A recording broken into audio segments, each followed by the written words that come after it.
When you think of the end of World War II in the Pacific, what comes to mind?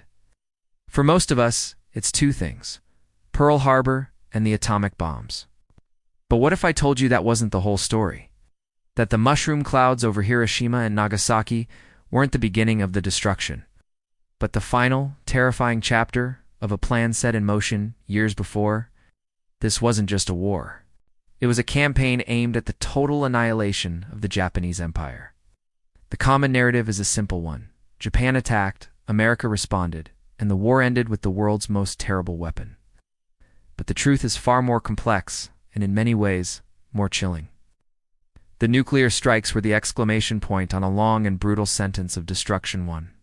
That was intentionally designed to leave no room for negotiation and to ensure the complete dismantlement of Japan as a world power.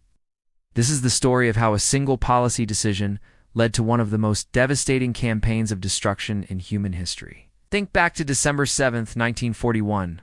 The surprise attack on Pearl Harbor lit a fire under America, and there was no doubt the nation was going to war. But the decision that truly sealed Japan's fate came over a year later. In January 1943, President Franklin D. Roosevelt stood before the world and declared a new policy: unconditional surrender. What did that mean? No deals, no treaties, no negotiated peace. The Allies would accept nothing less than the total defeat of the Axis powers, including Japan.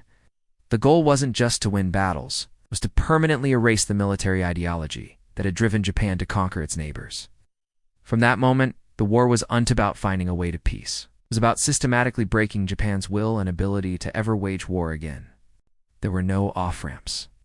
That policy of unconditional surrender unleashed a level of brutality in the Pacific that is hard to comprehend. The island-hopping campaign was a meat grinder. Battles for tiny islands like Iwo Jima and Okinawa were unbelievably bloody. With staggering casualties on both sides, driven by Japan's own refusal to surrender. But the real systematic destruction came from the sky and the sea. The U.S. Navy threw up a crushing blockade, slowly starving the island nation of the resources it needed to survive. Then came the fire. Long before anyone had heard of Hiroshima, America's B-29 bombers were already turning Japan's cities into ash. Take the night of March 9, 1945. In a single raid on Tokyo, American planes dropped 2,000 tons of incendiary bombs. The attack created a firestorm so intense it killed an estimated 100,000 people and left 1 million more without a home. Just that one night was deadlier than the initial blast of either atomic bomb. And that was just Tokyo. Across Japan, 66 cities were firebombed, gutting the country's urban centers and killing hundreds of thousands of civilians. The line between soldier and civilian had all but disappeared. By the summer of 1945, Japan was on its knees. Its navy was at the bottom of the ocean. Its air force was gone, and its cities were smoldering ruins. Still, the government, led by a clique of military hardliners, refused to give in. They were secretly trying to get the Soviet Union to help them negotiate a peace, but publicly, they swore they'd fight to the last man, woman, and child. This left American leaders with a horrifying choice. Their invasion plan, codenamed Operation Downfall, was projected to be a bloodbath of epic proportions. Estimates of Allied casualties soared into the hundreds of thousands, with some predicting over 1 million. Japanese casualties were expected to be in the millions. On July 26, 1945, the Allies issued one last warning, the Potsdam Declaration. It demanded Japan's unconditional surrender, or else it would face prompt and utter destruction. When Japan's leaders offered only silence in response, President Truman gave the green light to use a weapon that would change the world forever. On August 6th, the first atomic bomb hit Hiroshima. Japan still didn't surrender. 3 days later, the second bomb fell on Nagasaki.